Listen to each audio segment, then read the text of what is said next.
Hi friends, welcome to వంటల వసంతం. ఈరోజు మన వంటల వసంతంలో తెలుసుకుందాం తెలంగాణ స్టైల్ గారెలు ఎలా చేయాలో. వీటినే ఆంధ్రాలో చెక్కలు అని కూడా అంటారు. ఈ వీడియోలో ఈ గారెలను పక్కా కొలతలతో ఎలా చేయాలో తెలుసుకుందాం. ఇలా చూపించిన విధంగా చేసుకుంటే చాలా క్రిస్పీగా వస్తాయి. ముందుగా ఒక గ్రైండర్ బౌల్ తీసుకొని దానిలో 2 చెంచాల కొత్తిమీరలు, అలాగే 2 చెంచాల జీలకర్ర వేసుకోవాలి. అలాగే దానిలో ఒక ఎల్లిగడ్డను పొట్టు తీసుకొని వేసుకోవాలి. అంటే ఒక 12 నుంచి 14 వెల్లుల్లి రెబ్బలను వేసుకోవాలి. అలాగే 3 నుంచి 4 ఉల్లిగడ్డలను కట్ చేసుకొని వేసుకోవాలి. ఇప్పుడు వీటన్నిటిని ఇలా మెత్తగా గ్రైండర్ పట్టుకోవాలి. ఇప్పుడు ఒక బౌల్ తీసుకొని ఒక 3 కప్స్ రైస్ ఫ్లవర్ని వేసుకోవాలి. ఇలా 3 కప్పుల బియ్యపిండిని వేసుకున్న తర్వాత దీనిలో 4 చెంచాల కారంని వేసుకోవాలి. ఇప్పుడు దీనిలో 2 చెంచాల సాల్ట్ని కూడా వేసుకోవాలి. అలాగే చిటికెడు పసుపుని కూడా వేసుకుందాం. ఇలా పసుపుని యాడ్ చేసిన తర్వాత మనము ముందుగా గ్రైండర్ చేసి పెట్టుకున్న మిశ్రమాన్ని దీనిలో వేసుకోవాలి. ఇప్పుడు దీనిలో ఒక గ్లాస్ తెల్ల నువ్వులను వేసుకోవాలి. ఈ నువ్వులు వేసిన తర్వాత కాస్త కరివేపాకును ఇలా చిన్న చిన్న ముక్కలుగా కట్ చేసుకొని దీనిలో వేసుకోవాలి. ఇవన్నీ వేసిన తర్వాత ఈ పిండిని బాగా కలిసేలాగా కలుపుకోవాలి. ఇప్పుడు కాస్త నీళ్లను వేడి చేసి ఆ వేడి వాటర్ను కొంచెం కొంచెం పిండిలో పోసుకుంటూ కలపాలి. మొత్తం వాటర్ ఒకేసారి పోయకుండా కొంచెం కొంచెం వాటర్ పోసుకుంటూ కలుపుకోవాలి.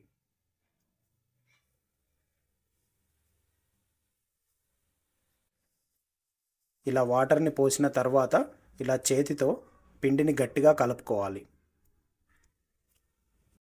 ఇలా కలిపేటప్పుడు వాటర్ అవసరం పడితే కాస్త చల్లటి నీళ్లు తీసుకొని మెల్లిమెల్లిగా యాడ్ చేసుకుంటూ పిండిని కలపాలి. ఈ పిండిని బాగా గట్టిగా కలపాలి. అప్పుడే మనకి గారెలు క్రిస్పీగా వస్తాయి. ఇప్పుడు ఈ పిండిని కాస్త చిన్న చిన్న ముద్దలుగా తీసుకొని ఇలా చేసుకోవాలి. ఇలా చూపించిన విధంగా నిమ్మకాయ సైజులో ఉండే అంత పిండి ముద్దలను చేసుకొని పక్కన పెట్టుకోవాలి. మొత్తం పిండిని ఒకేసారి ముద్దలుగా చేయకూడదు, ఆరిపోయినట్టుగా అవుతాయి. అందుకని ఒక 10 నుంచి 15 తీసుకొని చేసుకోవాలి. ఇప్పుడు ఈ పూరీ మిషన్ని తీసుకొని ఒక పాలిథీన్ కవర్ని తీసుకొని దాని మీద కాస్త ఆయిల్ చేసి ఇలా పిండి ముద్దలను దానిలో పెట్టి ప్రెస్ చేయాలి. ఇలా ప్రెస్ చేసిన తర్వాత మధ్యలో ఇలా చిన్న హోల్ని చేయాలి. అప్పుడే మనకు ఇవి బాగా కాలుతాయి. ఆయిల్ అనేది ఆ హోల్ నుంచి బాగా స్ప్రెడ్ అయ్యి గారెలు బాగా కాలుతాయి. సో ఇలాగే మిగిలిన పిండి ముద్దలను కూడా తీసుకొని ఆ మెషిన్లో పెట్టుకుంటూ ప్రెస్ చేసుకోవాలి. ఇలా ప్రెస్ చేసిన తర్వాత హోల్ని పెట్టి పక్కనకి తీసుకోవాలి.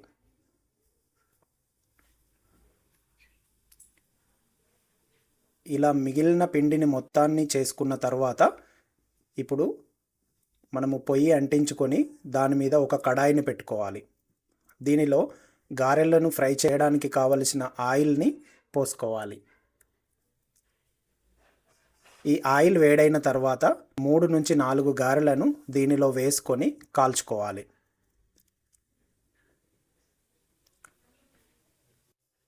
మనం ఇక్కడ 4 వేసి ఫ్రై చేస్తున్నాము. మీకు ఎన్ని పడితే అన్ని వేసుకొని కాల్చండి. ఇలా వేసిన తర్వాత వాటిని మెల్లిగా అటు ఇటు తిప్పుతూ వాటిని బాగా కాలనివ్వాలి. ఇలా ఒక సైడు కాలిన తర్వాత వాటిని ఇంకొక సైడు తిప్పుకొని బాగా కాలేంత వరకు ఉంచాలి.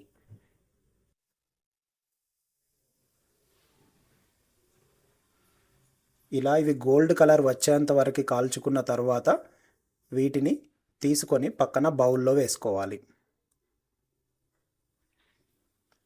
చూడండి, ఇక్కడ గోల్డ్ కలర్లో వచ్చాయి.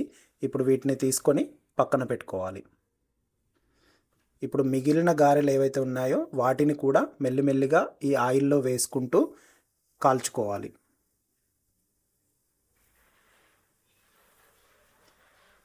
వీటిని కూడా ఒక సైడు కాలిన తర్వాత ఇంకొక వైపు తిప్పుకుంటూ కాల్చుకోవాలి.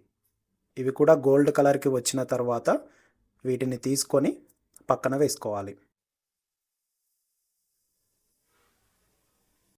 అంతే. ఇలాగే మిగిలిన పిండిని కూడా మెల్లిమెల్లిగా వేసుకుంటూ ఫ్రై చేసుకుంటూ ఉంటే మనకు కావలసిన క్రిస్పీ గారెలు అనేటివి రెడీ అయిపోతాయి.